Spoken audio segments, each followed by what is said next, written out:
Hello, नमस्कार।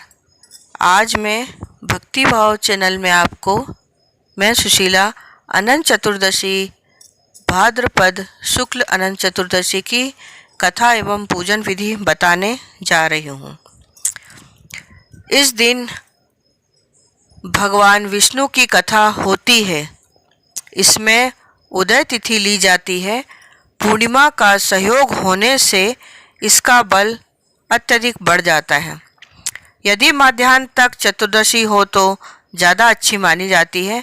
जैसा इस व्रत के नाम से लक्षित होता है कि यह दिन उस अंत ना होने वाले सृष्टि के कर्ता निर्गुण ब्रह्मा की भक्ति का दिन माना जाता है।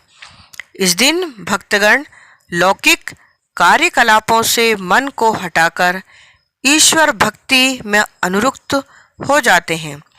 इस दिन वेद ग्रंथों का पाठ करके भक्ति की स्मृति डोरा बांधा जाता है। इस व्रत की पूजन दोपहर में की जाती है। इस दिन व्रती को चाहिए कि वह प्रातः स्नान दान नित्य कर्मों से निवृत्त होकर कलश की स्थापना करे। कलश पर अष्टदल कमल सातिया के समान बने बर्तन में कुश से निर्मित अनंत की स्थापना की जाती है। इसके आगे कुमकुम केसर या हल्दी से रंग कर बनाया हुआ कच्चे डोरे का 14 घाटों वाला अनंत भी रखा जाता है।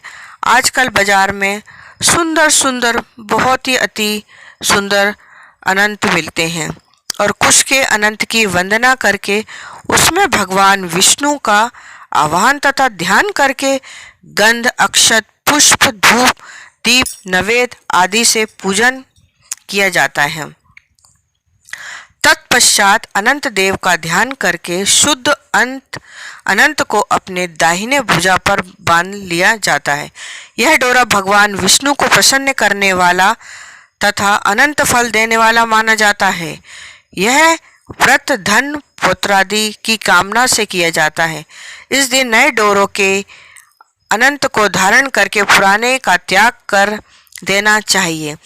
इस व्रत का पारण ब्राह्मण को दान करके करना चाहिए। अनंत की 14 गांठें 14 लोकों का प्रतीक मानी जाती है। उसमें अनंत भगवान विद्यमान रहते हैं।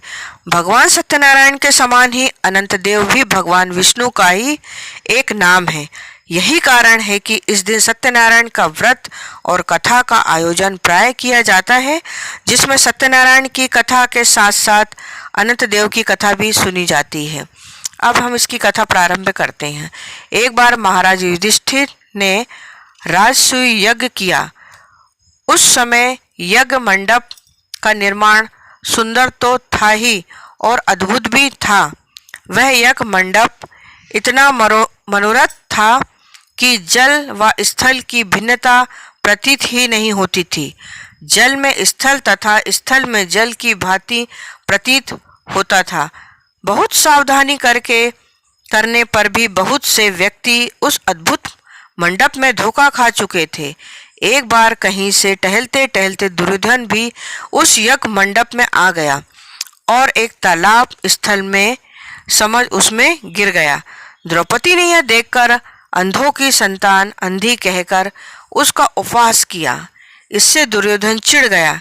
यह बात उसके हृदय में बाण के समान लग रही थी। उसके मन में द्वेष उत्पन्न होता गया और उसने पांडवों से बदला लेने की ठान ली। उसके मस्तिष्क में उस अपमान का बदला लेने के लिए विचार उपजने लगे।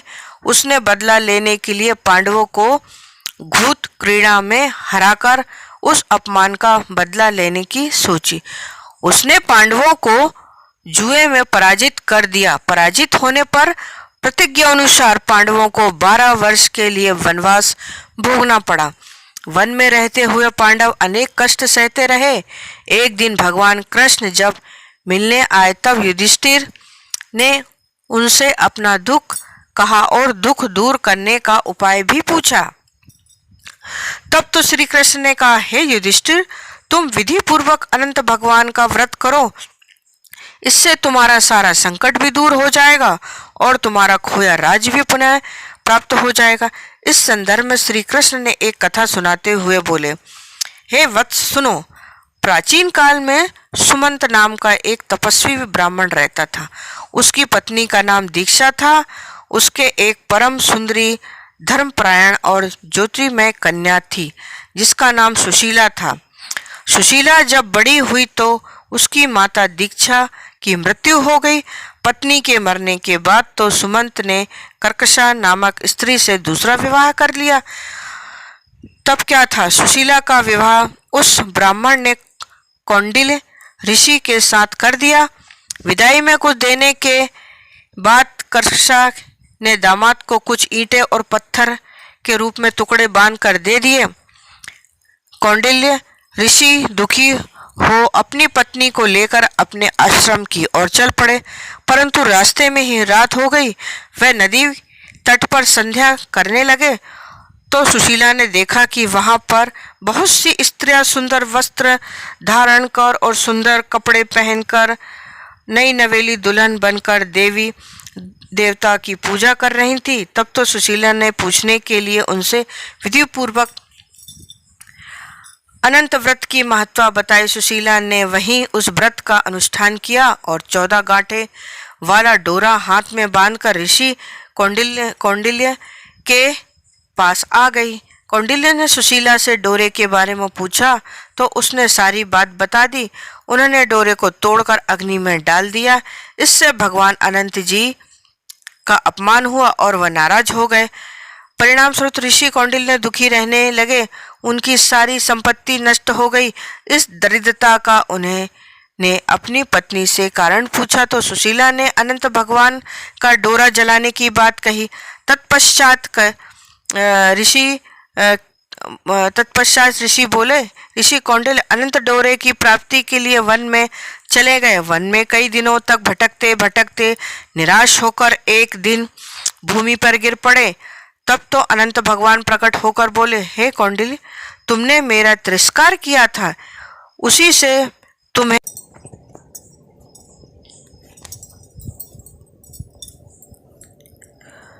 तुम्हें इतना कष्ट भोगना पड़ा कि तुम दुखी हो गए। अब तुम्हें तत्पश्चात किया, तुमने पश्चाताप किया, मैं तुमसे प्रसन्न हूँ। अब तुम घर जाकर विधि पूर्वक अनंत व्रत करो। 14 वर्ष पर्याप्त व्रत करने से तुम्हारा दुख दूर हो जाएगा, तुम धन्य ध्यान से संपन्न हो जाओगे। कौंडिल्य ने वैसा ही किया। उन्हें सारे क्लेश से मुक्ति मिल गई और श्री कृष्ण जी की आज्ञा से युधिष्ठिर जी ने भी अनंत भगवान का व्रत किया, जिसके प्रभाव से पांडव महाभारत के युद्ध में विजयी हुए तथा चिरकाल तक राज्य करते रहे। धन्यवाद। अगर आपको ये वीडियो पसंद आया है तो इसे लाइक करें, शेयर करें और सभी को इसको बताएं, इसकी कथा सुने, इससे बहुत आनंद मिलता है। जितना ज़्यादा आप इस कथा का शेयर करेंगे उतना ही उसका फल मिलेगा आपको भी और मुझे भी। धन्यवाद।